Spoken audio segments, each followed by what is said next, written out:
Ready, set, go!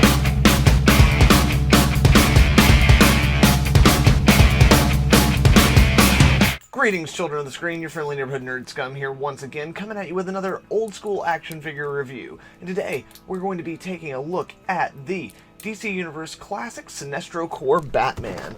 Now, normally, guys, I like to keep the figures that I'm reviewing on these like old school reviews to be at least a decade old, and this one was put out in 2009, so we're, it's right in that area. It's cutting it a little bit close, but I really dig this version of Batman, and I'm really excited to take a look at this figure. Not to mention, he comes with an awesome, cool collector's pen and a little notice that lets you know that this is for adult collectors. It's not a toy for children.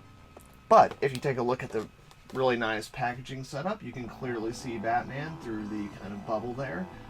Really awesome pose with the kind of construct that comes with him. So then if we flip it over to the back, you can see all these characters that they've got also in this line. And I'll be honest, most of these I do not care about. Martian Manhunter and Raven look pretty cool, but I can guarantee those will cost an arm and a leg. Whereas this guy cost me $10. So why don't we go ahead and bust him open and see what $10 will get you.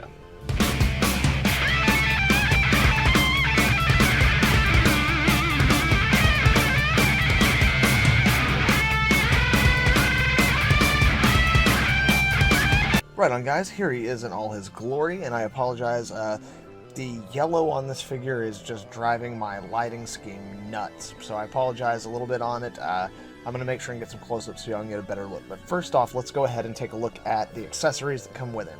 This super cool Yellow Lantern Batman pen for your jacket, shirt, bag, what have you. That's pretty cool. That's definitely going to go in my bag. And then next you have this construct right here, which is a pretty standard like Lantern Core construct. I think we saw something somewhat similar to this with quite a few of the figures, but this one looks a little bit more like a bat. It's got a pretty nice sculpt, and it is supposed to attach onto his hand with the ring on it, just like so. As you can see there, it's pretty cool. Alright, so beyond that, let's go ahead and take a look at the overall sculpt of the figure. Right on, guys, so in terms of the sculpt, if you're familiar with what we had been getting out of the typical DC Universe Classics, this is more or less the same with a few slight alterations. Number one being the belt, which has been crafted to look more in keeping with the rest of the Sinestro core. We also then have the bracers there, which are a new sculpt for them, as well as colored the different color. So we have the standard Lantern Core ring put in there, and of course we have this face, which in my personal opinion is the weakest part of this particular figure. Moving on from there, it has the standardized kind of Batman cape made out of that thick, tough material that's definitely going to weigh the figure down, but luckily for the most part, it's made pretty standard like the others, so of course it's going to give you some troubles, especially with these hinges, but, you'll get it figured out. Alright, guys, so since we're talking already about having issues with him standing, let's go ahead and move right on into the articulation. So again, if you're familiar with the DC Universe Classics, it's pretty standard.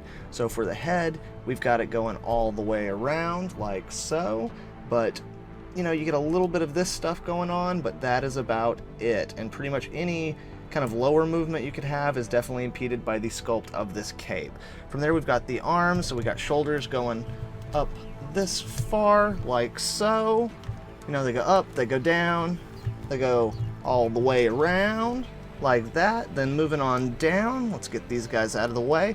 We've got the standard kind of single jointed elbows that are typical of these old school figures like this, and we've got a swivel there at the wrist for you. It also has the bicep swivel going on, so you can do some of that stuff going, just woohoo. Alright, so then moving on down into the midsection, we've got the standardized ab crunch, which can go, wow, really not very far either way, if you can see that. Just not real far either way. And then we've got the tornado waist going all the way around. Then moving on down, we've got the standardized DC Universe Classics kind of hinge hips thing going on there, so you can get pretty good range of motion that way, but this is also one of the big problem areas in this figure in terms of keeping him standing, the other being the ankles, which we'll get to in a minute. But yeah, these things get so freaking loose that it is almost impossible to keep them standing up straight.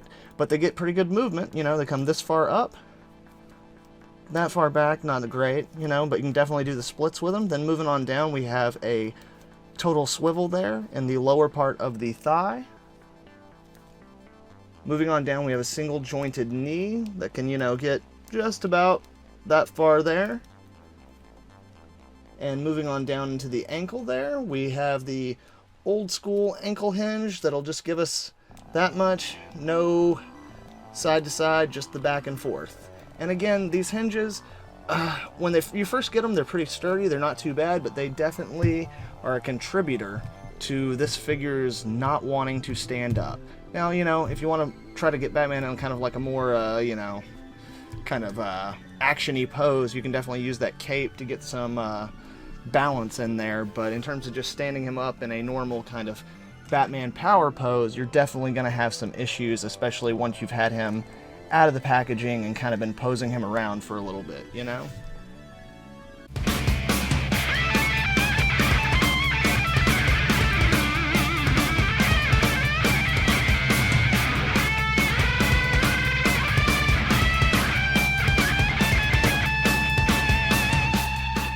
Right on, guys, so that was the DC Universe Classic Sinestro Core Batman. And yeah, he's got a lot of shortcomings, it's true. And, you know, it's a really fun figure. Like, it's obviously they're using a body sculpt that they've used on multiple other figures. It's a lot of reused parts, like, there's a lot of problems with it, but in general, it's a fun figure. But for a figure where on the box it touts that it's for adult collectors, like, it doesn't look like the kind of care and attention was paid to it that you would think would go into something for an adult collector. I like to think that, you know, figures have come a pretty good long way in 10 years, but at the same time, a lot of the same problems we see in this figure, the kind of paint slop and things like that, are still present today. But I do have to say that this is a fun figure, but if I had bought it at the time it first came out at full price, I probably would have been pretty disappointed in it. However, as again, I bought it for $10, I'm pretty happy with it, and the truth of the matter is, this is a version of Batman that doesn't have a story. He appears in less than one full comic. This is I'm almost certain that this is a character that was made just because it's a cool image and it would sell comic books for people to know that it was in there and eventually would sell toys. Now, having said that, you would think they'd put a little bit more care into it, but I'm sure we'll get another one down the line, so I'm not really that worried about it. But all in all, again, you know, I think the perfect amount of attention was paid to a disposable cool idea in this action figure. For me, it totally works. Again, I paid $10 for it, so I'm absolutely happy with my purchase. Anyway, guys, what do you think about it? Did you buy this figure when it originally came out at full price? What did you think of it then? What do you think of it now after you've seen it in action, if you don't own it, that is? Let me know down in the comments below. And if you like this video, please leave a like and share it with some friends. Also, if you're not subscribed, please subscribe and hit that little bell so you can get updates on all the future content I'll have coming out. Once again, children of the screen, thank you very much. Nerd Scum, out. Fear compels you to subscribe. Subscribe.